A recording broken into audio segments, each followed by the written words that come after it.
Sarong residensya sa syudad ni Naga nilaog nin parahabon. Labi 20,000 pesos na kantidad nin mga sapatos na lalay. Si Jessica Kalinog nakatutok.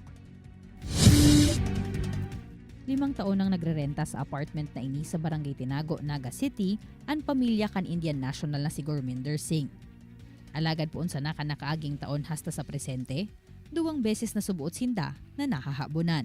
Kan nakaaging semana sana, 13 pades nin sapatos sa sinchinelas na nakalaag sa luwasanakan sa indang pintuan ang nahabon sa inda. Kabali na digdian sa rong klase kan sapatos na nagkakantidad nin 10,000 pesos.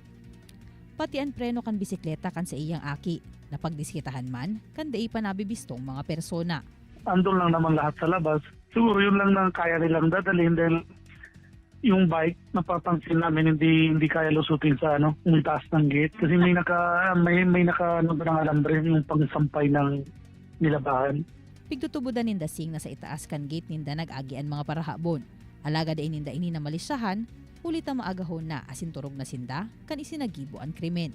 Plano naman subuot kan mga ini na maglaag na nin CCTV sa luwas kan sa indang pigiistaran para sa dagdag seguridad.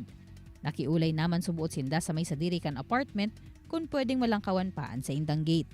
Kasi apartment lang naman yung mga gamit, hindi maiwasan na maiwan sa garahe. Kaya namin sana na malagyan ng tatasan na sana yung gate para walang makalusot ng tao. Inantay pa namin yung nang mayari po. Naipablatter naman ni Dasing sa barangay ang pangyayari. Alagad sigun ki Kapitan Estelita Bautista, mayo ni nakahiling o nakakabisto sa mga parahabon. Dahil manahagop sa CCTV kan barangay ang pangyayari. Pero ang action mi pungon yan, pag pinaparubing ko talaga ang mga tanod. Tanganing sabi ko baka matimingan. Tapos sabi ko naman ki sir, magtaga likay man sinda, mag-ingat man giraray. Kasi aram ninda na yung tao. Kaya talagang makusog ang buot na dahil ninda na mamangnuhan talaga. Pigabisuhan man subuot kan Kapitan Sindasing na i-report man giraray sa pulisya ang insidente, tanganing mahewas ang maging investigasyon.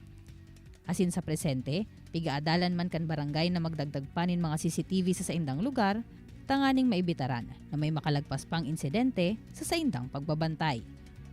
Kaibanan si Mets Camo, Jessica Kalinog, Balitang Bicolandia.